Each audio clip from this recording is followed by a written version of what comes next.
ច្បាប់ស្រីដែលបណ្ឌិតមើលម៉ៃចងក្រងមកញោមដែលចេះច្បាប់ស្រីដែរខ្មែរយើងចាស់ចាស់ពីដើមចេះតែទាំងអស់គ្នាហ្នឹងខ្លាចតែក្មេងសម័យឥឡូវទេមិនចេះព្រោះក្មេងសម័យឥឡូវប្រងតែខ្លាយជាតិសាសន៍ទេអាត្មាចេះតែភ័យដែរញោមអាត្មាជិះ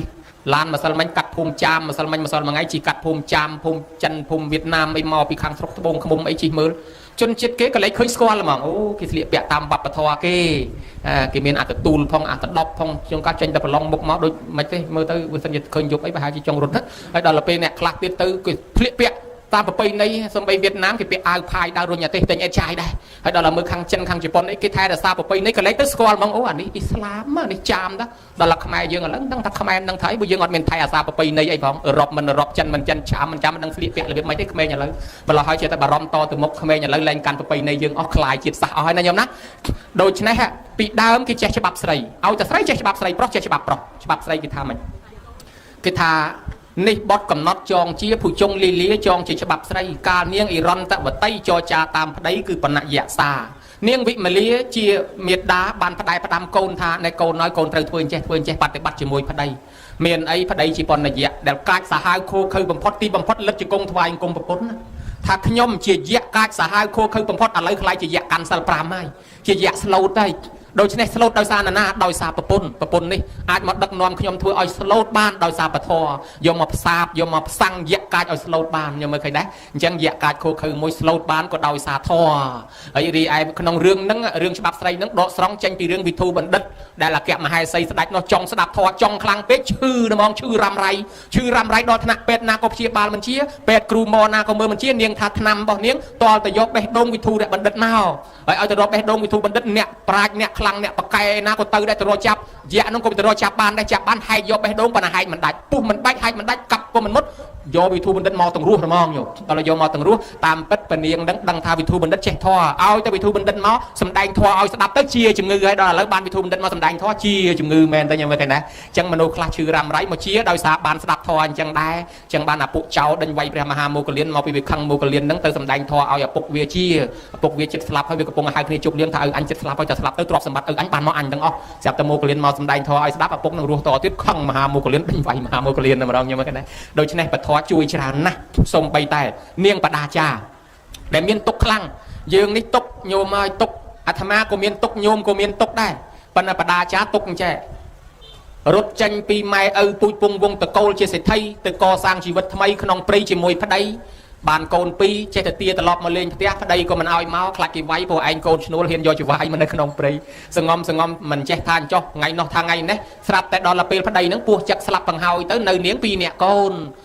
ចម្លងកូនមួយឆ្លងស្ទឹងមកទុកខាងនេះទៅយកកូនមួយទៀតអាកូនមួយនោះសัตว์ខ្លែងវាពាន់ទៅអាកូនមួយលងទឹកស្លាប់ទៅអស់អាលីងទៅរកម៉ែទៅរកឪម៉ែឪនោះភ្លើងឆេះផ្ទះអស់អាលីងស្លាប់អស់ទៅទេទ្រព្យសម្បត្តិក៏អស់ម៉ែក៏អស់ឪក៏អស់ប្តីក៏អស់កូនក៏អស់ខ្លួនណែកូនមួយទៀតក៏អស់ទ្រព្យសម្បត្តិក៏អស់មានអីទីពឹងញោមទុកជន់ទុកយើងហៅថាខ្មែរថាឈួតតែម្ដងញោមវិកលចរិតទុកខ្លាំងណាស់ដល់ពេលអស់ហើយទាំងអស់ហ្មងលែងមានខោលែងមានអាវដើរជ្រៀងពេញទៅព្រៃហ្មងណាទៅជាវិកលចរិតទីបំផុតរត់មករកព្រះវិសាខាយកកណាត់ទៅស្លៀកឲ្យនាំមកជួបព្រះបានព្រះអង្គសម្ដែងឲ្យនាងពិចារណាសេចក្តីទុកហ្នឹងកម្មពីរបស់យើងប្រព្រឹត្តពីដើមមកឥឡូវយើងត្រូវតែទទួលអញ្ចឹងហើយទទួលហើយទៅឲ្យវារួចជាពាក្យកម្មណាញោមណាអញ្ចឹងទៅនាងស្ដាប់ធម៌យល់ជ្រះថ្លាមានសតិស្មារតីចូលបួសមកវិញមកញោមមើលឃើញដែរដោយសារពធហ្នឹងជួយកែមនុស្សបានច្រើនណាស់អញ្ចឹងបានយើងគិតឃើញថាមនុស្សដែលអាចចេញពីអាក្រក់មកល្អដោយសារពធការសែបគប់នឹងពធធ្វើឲ្យមនុស្សនឹងឯងមានខ្លាយជាអ្នកល្បី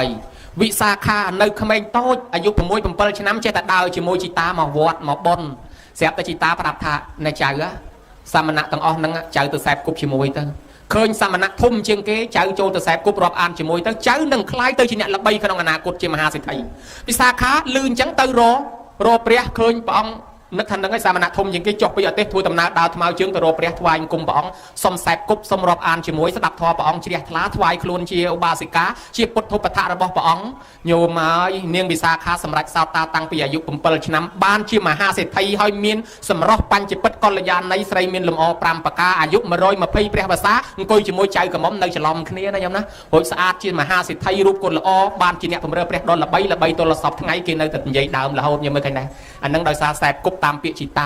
ារីឯអនាថបណ្ឌកសិទ្ធិឯនោះវិញមានទ្រព្យសម្បត្តិហើយប៉ុន្តែមានកូនទៅដើរជាមួយបងធំបងតូចនឹកភ័យណាស់កូនអញទៅដើរជាមួយមិត្តភក្តិខុសហ្នឹងមកទៅនាំខុសហើយបើអញ្ចឹងជួលកូនឲ្យមកស្ដាប់ធម៌កូននោះវាគ្មានមកយកបុណ្យមកស្ដាប់យកចេះឲ្យវាមកស្ដាប់យកទៅលុយ មកស្ដាប់រាល់ថ្ងៃល្ងាចទៅវិញទាលុយថ្លៃស្ដាប់ធម៌ហើយសួរទៅចេះអីដែរគ្មានចេះទេអញ្ចឹងទៅធ្វើអីទៅស្ដាប់ធម៌យកលុយស្ដាប់យកឈ្នួលល្ងាចមកបើកលុយថ្លៃស្ដាប់ធម៌ដល់តែពេលឪនឹងថាឥឡូវកូនឯងស្ដាប់រាល់ដងហ្នឹងពុកឲ្យប៉ុណ្ណេះឧបមាថាឲ្យ100ឥឡូវនេះបើសិនជាកូនឯងស្ដាប់ចាំបានតែមកគាថាថែមដល់1000ហ្មងច្រើនណាស់ហីមែនទេឪមែនទេមែនណាបើមែនស្ដាប់ឲ្យចាំដល់មកស្ដាប់ទៅលឺលោកទេផ្ទៀងស្ដាប់អូអញ្ចឹងចាំល្ងាចទៅដឹងឲ្យបាន1000ដល់តែមកឪឲ្យសោតមើល1000មកឲ្យ1000មកហេឈប់សិនចាំបានកូនយល់ឲ្យកូនខ្លាចជាមនុស្សល្អកូនដឹងខ្លួនហើយកូនខ្វះគុណធម៌បានដឹកនាំកូនឲ្យខ្លាចជាមនុស្សល្អបានយមើលណែ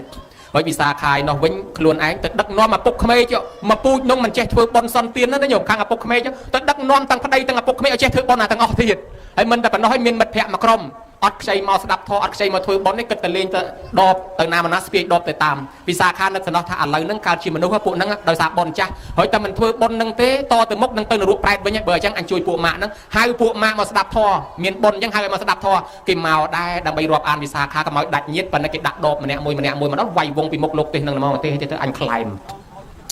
លែមពីមុខលោកហ្នឹងហ្មងខ្លែមចុះខ្លែមឡើងទៅប្រជាជនគេងាកចាញ់អ្នកខាងនេះខាត់ទៅលិចអ្នកខាងនោះខាត់ទៅកើតអ្នកនោះខ្ទប់ច្រមុះអ្នកនេះខ្ទប់មាត់ងាកចាញ់អស់ទៅវាទៅជាថោកវាទៅជាអន់ហេគេធ្វើដូចស្អុយអញខ្ពើមអញមិនចេះខាត់ចាញ់អស់អាលីងអញ្ចឹងអញអ្នកមុខអ្នកមាត់អ្នកធំដែរហើយមិនក៏គេធ្វើដូចខ្ពើមអញអញ្ចឹងគិតចុះគិតឡើងទៅអញនេះអន់វិញគេខាត់ចាញ់អស់គេបែរខ្ទប់មុខខ្ទប់ច្រមុះមិនចង់ធំក្លិនអញទៀតមកពីអីគិតមើលទៅមកពីយើងយកដបមកបើកវត្តដបនឹងចោលកុំឲ្យគេដឹងមានអីអញ្ចឹងលបយកដបកវត្តចោលឲ្យអស់រៀបរឹកធ្វើដូចគេដូចឯងចូលមកចូលចំណំធ្វើដូចអ្នកបុតអ្នកទៀនអីគេដែរមកបានមានតម្លៃឡើងមកវិញស្ដាប់ធម៌យល់ទៅបានយល់ពីបំណងនាងវិសាខាអូទាញមិត្តញឹមមើលឃើញដែរអញ្ចឹងនេះអាត្មាលើកឡើងពីពធនឹងអាចជួយដល់មនុស្សឲ្យចេះធ្វើល្អដឹងគុណឪពុកដឹងគុណម្ដាយដឹងបុណ្យដឹងបាបចេះរហូតដល់ធ្វើបុណ្យសងគុណជូនម៉ែឪ